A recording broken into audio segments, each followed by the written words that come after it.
नमस्कार मंडळी, घरोघरी मातीच्या चुली या मालिकेचा येणारा भाग आपण पाहणार आहोत. तर शर्वरी या राहुलच्या घरून परत येते तेव्हा सुमित्रा ही म्हणते की कुठे गेली होतीस, किती वेळ झाला तुला. तेव्हा शर्वरी काहीही बोलत नाही. तेव्हा ऐश्वर्या म्हणते की तुझी ओढणी कुठे गेली, दिसत नाहीये. तर इकडे आता गावकरी हे ऋषिकेशला शर्वरीबद्दल बोलतात की तुमच्या बहिणीने एवढं घाणेरडं कृत्य केलं आहे. तिनं जनाची नाही तर मनाची तरी लाज बाळगायला हवी. सर्वांना काय ते स्पष्ट दिसत आहे.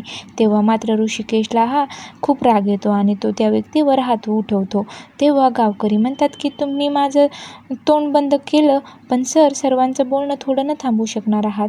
तर आता इकडे सुमित्रा आणि ऋषिकेश आता राहुलच्या घरी जाऊन त्याला खूप मारतात. तेव्हा सुमित्रा राहुलला धमकी देतो की माझ्या बहिणीच्या जवळही फिरकता कामा नये, नाही तर खूप मोठं वाईट होईल. तर इकडे शर्वरी आता जानकीजवळ येऊन म्हणते की तुम्हाला फक्त मला त्रास द्यायचा आहे का. सौमित्र दादा आणि ऋषिकेश दादा दोघेही राहुलच्या घरी जाऊन त्याला खूप मारलेलं आहे. हे ऐकून तर आता जानकीला खूप मोठा धक्का बसतो. तर आता समोर येणाऱ्या भागात काय पाहायला मिळणार हे पाहणं खूपच रंजक ठरणार आहे.